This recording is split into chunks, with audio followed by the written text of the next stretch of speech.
Welcome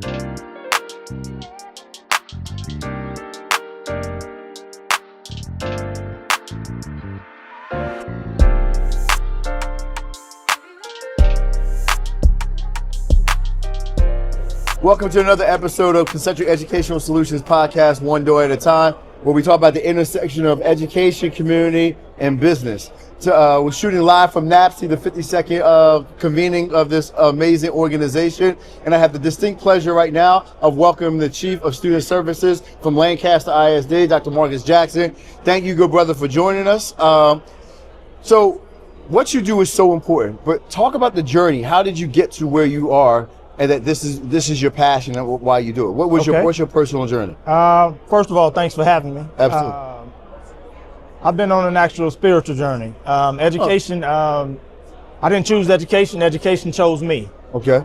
I started off as a community coordinator for the city of Atlanta, where I designed and coordinated programs for youth at risk. And it was there I had an experience with a student.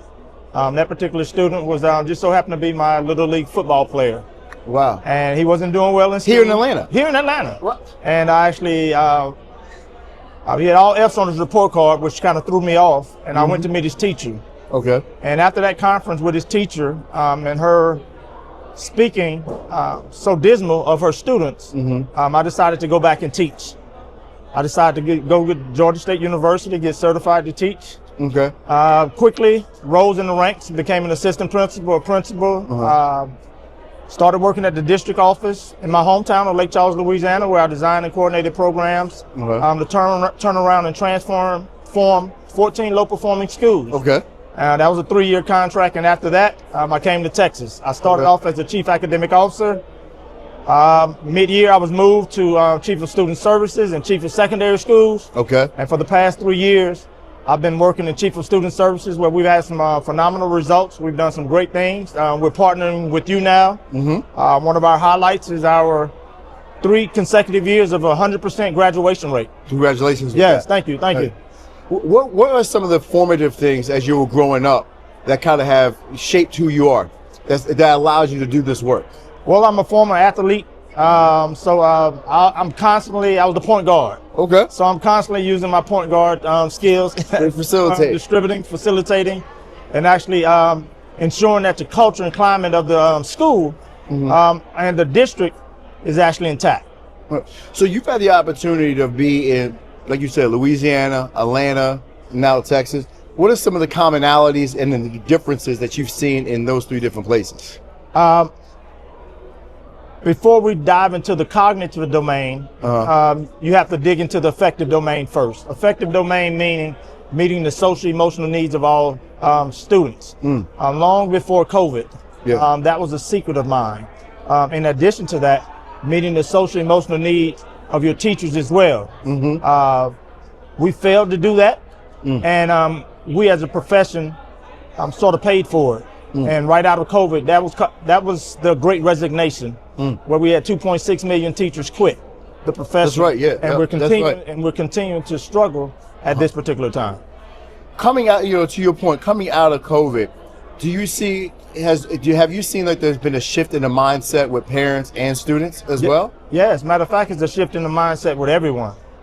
With everyone. And one of the things we actually did as a district coming out of COVID is something that our superintendent, Dr. Catrice Pereira, when I sat down and actually met with her as the chief academic officer, everybody was wondering what was I going to do academically about the learning loss. And I told everybody to pause. I said that's the worst thing we can do is to come in, do an assessment on our kids, and dive into teaching and learning when no one was in what I call school shape.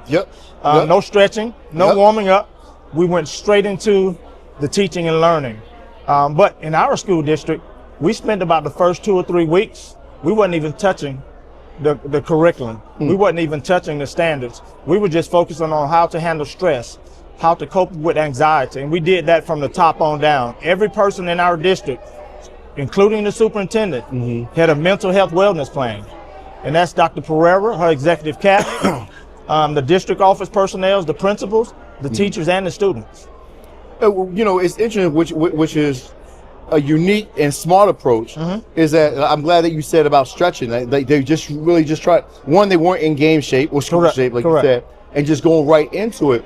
Is like one of the things that we really experienced is that they had a fatigue with your unique results, the 100% graduation that you and your team do consciously to support that. Well, a couple of things, and you're correct as it relates to fatigue. Our teachers are tired.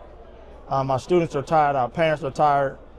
We, even at the district office, are tired at times. So we actually utilize what we call scheduled mental health breaks.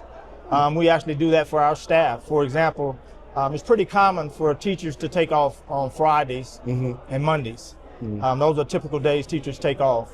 But we've encouraged our parents and even our colleagues, even at the executive level, to ensure that you take mental health days. And usually we try to get those done on Tuesdays, Wednesdays, and Thursdays when the substitute pool is pretty lengthy. So we have a unique rapport in that regards. So, you know, Lancaster ISD, I think it's a gem, right? Right outside Dallas. I didn't realize how right outside Dallas. As soon as you go over the line, that's South Dallas. Unique community. How do you really leverage the resources that you have in the community to support students? Well, the entire community is responsible for the teaching, learning, and the social well-being of the child. We within our school district, we have a great partnership with the people in the community, all stakeholders, our local businesses, our local resources, the city of Lancaster. We have a very, very close relationship with, and the surrounding businesses, our stakeholders. Many of them are directly working with our CTE students at the high school, and we're creating a pipeline of students who are actually ready to go into the workforce if they choose to right out of high school. You know, one of the things that I find beneficial, unique with our partnership is that you actually have systems and structures in place, and it's truly a partnership. It's not concentric. You just go do this, and your team is disconnected. Like, how do you approach it with your team about making sure that no students fall in the gaps? Yes, as you know, I mentioned that 100% graduation rate, and something that is actually required to actually achieve that, as you actually stated, is putting effective and efficient systems in place. Currently, right now, we're going into the Thanksgiving break, so I'm in overdrive right now in regards to our senior transcript audits. So we're actually looking into all our seniors, the amount of days that they actually missed, and those who actually on the radar in regards to excessive absences, we pay them home visits. On an average, we do about 70 home visits a week. And now, of course, with Concentric partnering with Lancaster Independent School District, that number is going to multiply immensely, and we're able to remove some barriers. We just so happen to have a superintendent who uses 2 words: fix it. That's what she actually tells us. No matter what the problem is, she tells us to fix it, and she walks out the room. And if there's a barrier, we remove it. Quick example, you know, it's state law that you have to stay more than 2 miles away. But what if a child lives 1.8? What if a child lives 1.7? What if the little girl have walked to school before in the past and was picked up and was molested, and now she's back in school? Do we have an expectation for that same child to walk to school? That's an emphatic no in our district. So I look at those barriers like that, and I'm able to bring those to our superintendent and say, Dr. Pereira, we have an issue. This is the issue. And then she said, fix it. So now I go to transportation, and through an email link, we actually are able to set up some alternative bus routes after we've done the first routes, because bus drivers are shortage as well. So after we do our first route, we're able to go into those strategic locations for those students who have transportation issues, who are only a mile away or 1.5 miles away. And we're able to create a second bus route under the direction of our superintendent to actually get those students to school. And those are some of those seniors that I'm actually speaking about. In addition to that, she's giving me the keys to the district Suburban. And she say, Dr. Jackson, if you need anything, go get the kids and bring them to school. And I can't tell you how many times a girl who was pregnant. The babysitter showed up late. She missed her first period, but she'll call and say, Dr. Jackson, can someone come get me? There you go. I can't tell you how many times a child was sick, but they woke up late, and the parents had already left, and the child wants to come to school. And they said, Dr. Jackson, can someone come get me? And we have a team in place to actually go get these children using the district vehicles. So those are some of the type barriers that our superintendent has removed and directly attributed to that 100% graduation rate.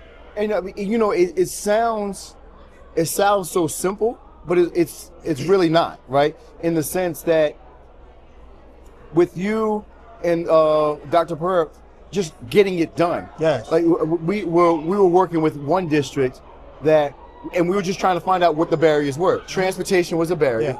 But when we looked at the heat map where they were coming from, the majority of the chronic absent students were 1.8 miles away. Yeah. Similar to you. Yeah. In another state, it was 2 miles and they couldn't get bus tickets.